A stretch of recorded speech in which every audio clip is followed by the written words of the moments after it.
Hubungan Provinsi Banten dengan Provinsi Lampung jika melihat pengalaman masa lampau, ternyata tak sekedar hubungan antar daerah otonom dalam wilayah kesatuan Republik Indonesia. Hubungan Banten dengan Lampung dibentuk oleh perjalanan sejarah layaknya saudara kandung yang saling melengkapi dan saling mendukung. Keberadaan orang-orang Lampung di Desa Cikoneng, Serang, Banten, memiliki sejarah panjang. Cerita keberadaan mereka secara turun-temurun diwariskan hingga ke anak cucu. Desa Cikoneng masuk ke dalam Kecamatan Anyer, sebuah kawasan wisata yang setiap akhir pekan ramai dikunjungi para pelancong. Namun, ada sekelumit cerita mengenai keberadaan orang-orang Lampung di Cikoneng.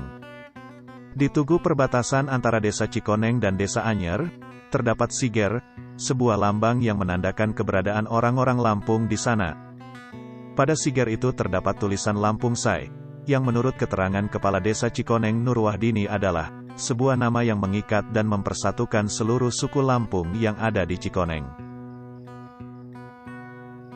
Tak hanya di perbatasan, di gerbang masuk Desa Cikoneng pun ada lambang siger, di setiap sudut rumah-rumah warga di sana.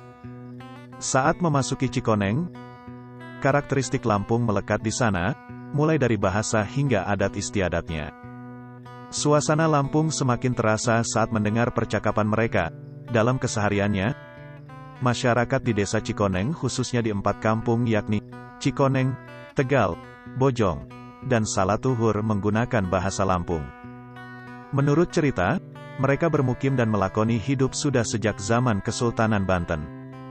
Persahabatan Lampung dan Banten sudah terjalin berabad-abad lalu saat Kesultanan Banten dipimpin Sultan Maulana Hasanuddin. Persahabatan itu dibuktikan dengan adanya prasasti Dalung Kuripan, sebuah lempengan logam perunggu yang berisikan ikrar antara Pangeran Sabakingkin, Sultan Maulana Hasanuddin, dan Ratu Darah Putih. Salah satu sebab yang mendorong terlahirnya persahabatan ini, mungkin dikarenakan dua kerajaan ini merupakan keturunan dari dua sahabat setia, yakni Syarif Hidayatullah dan Raden Saksi, Zainal Arifin. Raja-raja di Banten keturunan Syarif Hidayatullah, sedangkan para raja yang berada di Lampung anak cucu Raden Saksi. Tulis Hasun Syafari dalam buku Babat Lampung Cikoneng Banten. Prasasti itu ditulis menggunakan bahasa Jawa Cirebon, Banten. Jika diterjemahkan, salah satu paragrafnya berbunyi, perempuan Banten kalau dipaksa orang Lampung, belum suka yang bersangkutan Lampung kena upat atau kualat. Perempuan Lampung kalau dipaksa orang Banten, belum suka yang bersangkutan atau saudara bapaknya, orang Banten terkena upat. Masih dalam buku itu, menurut Hasun Syafari, surat itu dibuat 3 rangkap, 1 perunggu di Banten, dan di Lampung berupa perak, dan 1 surat lagi ada di Meninting berupa surat emas. Bahwa keduanya akan saling membantu manakala salah satu pihak sedang menghadapi masalah besar yang perlu ditangani dengan pemikiran serius dan kekuatan besar, tulis Syafari. Persaudaraan Lampung dan Banten berlanjut hingga saling bertukar pasukan perang.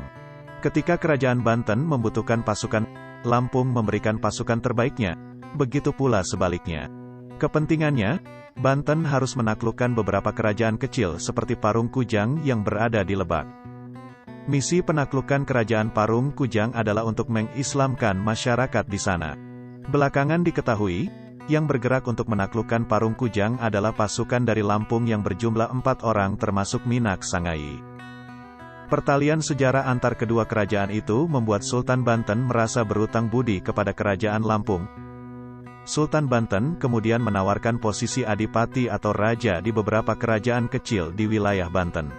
Salah satu yang mendapat gelar itu adalah Minak Sangai sang putra mahkota. Setelah sebelumnya saudara tuanya yang mendapat gelar itu meninggal dunia setelah mendapat mangemban amanat dari Sultan Banten. Sultan Banten ketika itu bermaksud ingin memberikan hadiah kepada Lampung sebagai tanda pembalas budi, tulis Syafari masih dalam buku Babat Lampung Cikoneng Banten. Minak Sangai kemudian memilih tinggal tidak di kerajaan, tapi ia meminta satu daerah kepada Sultan Banten untuk bisa bermukim di sana dan bercocok tanam serta membangun kehidupan. Minak Sangai memilih Anyer sebagai tempat membangun kehidupan baru bersama 40 kepala keluarga, sekuren. Di sana, Minak Sangai dan 40 sekuren itu membangun rumah dan membuka lahan untuk ditanami padi dan tumbuhan lainnya. Dari membangun kehidupan itu, Minak Sangai selaku pemimpin di rombongan itu membagi ke 40 keluarga ke 4 wilayah yakni Cikoneng, Salatuhur, Bojong, dan Tegal.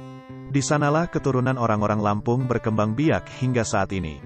Bukti sejarah keberadaan orang Lampung itu salah satunya Pulau Sangiang, termasuk masjid tertua yang masuk cagar budaya, termasuk situs penziarahan Menak Sangai. Banyak situs-situs di sini, itu bagian sejarah orang Lampung di Cikoneng, kata Kepala Desa Cikoneng, Nur Wahdini. Budaya Lampung di 4 wilayah yang kini menjadi kampung itu mayoritas adalah orang Lampung. Bahasa keseharian pun menggunakan bahasa Lampung dengan masih memegang teguh adat istiadat Lampung meski berkehidupan di tanah Jawara. Lantaran hidup di 4 kampung, mereka biasa menyebut mereka sebagai Lampung Cikoneng atau Lampung Papekon.